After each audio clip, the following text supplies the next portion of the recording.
ஐயனார் துணை சீரியல்ல வந்து நம்ம சேர நேர்ந்துட்டு வீட்டு பாத்ரூம் கட்டுற வேலை ஆரம்பிச்சிடலாம் அப்படின்னு சொல்லிட்டு சந்திரையோட அண்ணனை வந்து வீட்டுக்கு கூட்டிகிட்டு வராங்க.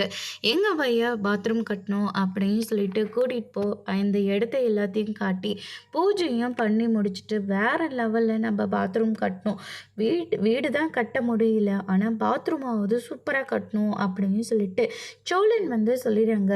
சாப்பாட்டு டைம் ஆயிடுச்சு அப்படின்னு சொல்லிட்டு சந்திரன் வந்து பார்த்திங்கன்னா சேரனோட வீட்டுக்கு வராங்க. ஓ, இதுதான் அவங்களுடைய வீடா அப்படின்னு சொல்லிட்டு உள்ளே வராங்க. ஆனால் பல்லவன் வந்து அந்த லேடியை பார்த்த உடனே பயங்கரமாக ஷாக் ஆகுறாங்க.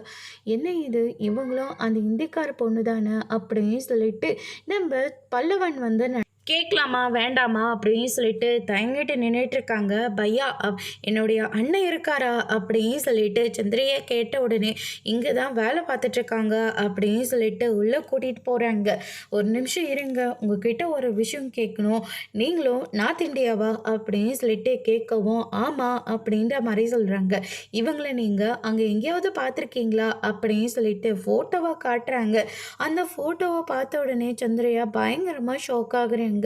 ஆமாம், இவங்க என்னுடைய ஆன்ட்டி அப்படின்ற மாதிரி சொல்கிறாங்க. என்ன ஆன்ட்டியா அப்படின்னு சொல்லிட்டு பல்லவங்கிட்ட அவங்க எங்கே இருக்கிறாங்க, என்ன பண்ணிட்டு இருக்காங்கன்ற மாதிரி எல்லா விஷயத்தையும் வந்து சொல்கிறாங்க.